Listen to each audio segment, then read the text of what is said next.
Hi. Tonight I want to call you to this special place of prayer. We're going to be praying for the nation of Zimbabwe and its beautiful people. And I think over the years, a lot has been happening in the nation, and there is the hand of the enemy to it. And our call as watchmen is to stand guard on the tower and see what the enemy intends to do and warn the people and act on time, in time. So I'm going to extend this call to prayer, and this is something we can do. I think we've all heard about the pending protests that are coming at the end of the month, and many times these things have happened. There's a bad precedence to this. People have lost lives, and a whole lot of commotion came into being. We want to make a declaration tonight that Zimbabwe shall not be a nation governed by the gun. Zimbabwe shall not be a nation of lawlessness and coups. Zimbabwe shall not be a nation of bloodshed.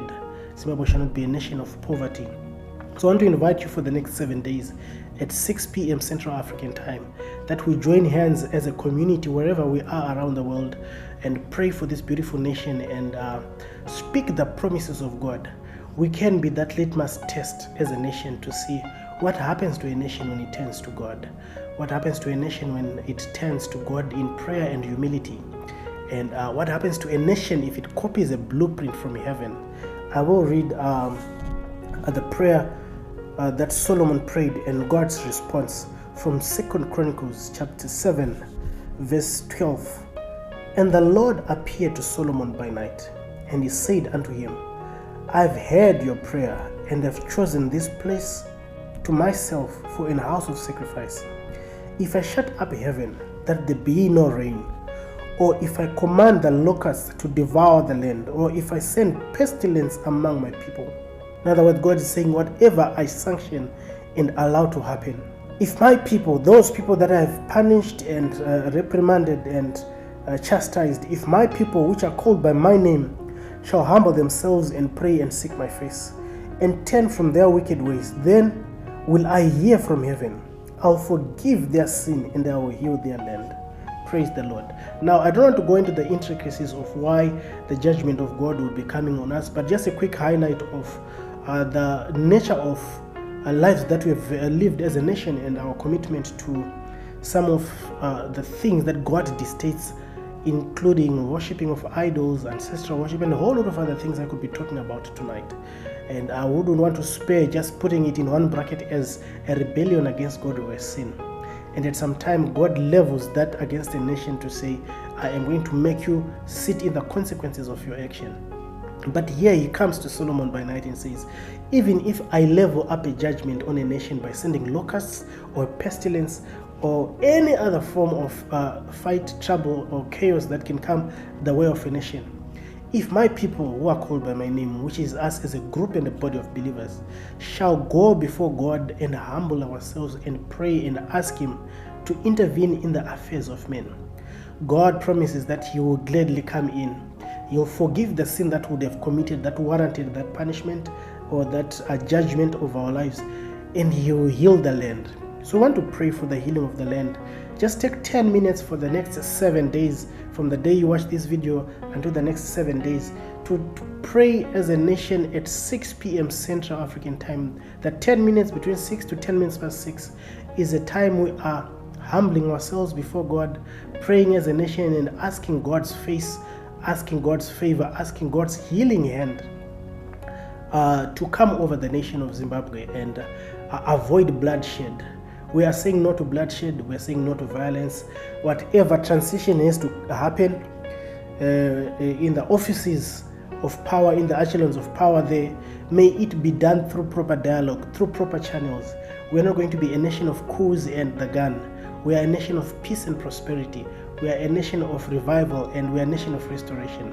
So join hands with me tonight as we pray and believe God that through our Lord Jesus Christ and his Holy Spirit, he will prevail in the hearts of men. He will prevail in the hearts of men who have to be humble. He will prevail in the hearts of men who have to yield.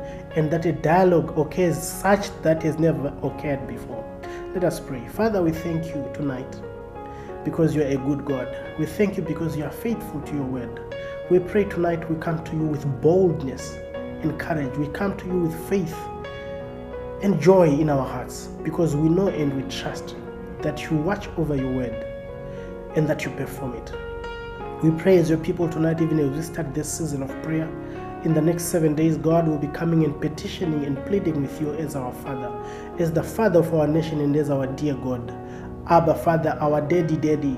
We come to you tonight and we pray and we present the nation of Zimbabwe and all its people. And first off, Lord, we humble ourselves and we ask you to forgive us of all our sins, the sins of our hearts and our minds, the words of our mouths, our intentions, the hidden motives of the heart. We repent tonight and we ask you, Lord, to forgive our sins and cleanse us by that precious blood that was shed on the cross of Calvary. Yet tonight, Lord, I pray and I present the nation before your hands, the nation of Zimbabwe and its beautiful people. As we pray, Almighty King, I pray for those in the offices of power. I pray, O Lord, in Jesus' name, we pray and we arrest every spirit of death, every spirit of debauchery, every spirit of pillaging. We pray in the name of Jesus. Every spirit of corruption, every looting spirit, we come against you in the name of Jesus. Every foul spirit, every strong man of the nation, we bind you in this season. We bind you, we render you powerless in the mighty name of Jesus. And we allow the power of the word of God to prevail in the streets. Let the talk of the streets be, we are expecting the hand of God. Let the talk of the streets be, we are a nation of God. We pray and we speak it over the nation of Zimbabwe in the name of Jesus. And we pray for healing hands, healing hearts. Oh God, that peace prevails, the peace that no man can give except you, Lord. I pray tonight and I thank you, whatever has to happen for justice to prevail. Lord, we pray in Jesus' name, we allow you to have your way with our lives. We allow you because we trust your hand. We trust your word. We trust your ways that are sure and good for us. I pray, oh Lord, and I thank you. After this, oh God, after this, we will rejoice and remember that the Lord is good, that the Lord is mighty, and he is powerful. His name is the El Shaddai, the Almighty God. Have your way with us all as we submit ourselves and submit the nation and its people into your hands. We pray, oh God, and we petition this. We ask in the name of Jesus. And your word tells us that whatever we ask, believing, we have already received. Therefore, we thank you. We thank you for receiving this great deliverance, the salvation of the Lord, as it was in the regions of Shusha, in the palace as it was noised abroad. As you saved, oh God, your people from the hands of Haman, may it be so as we pray that you save us as a nation, you save the people and the country. We pray in the name of Jesus and we thank you.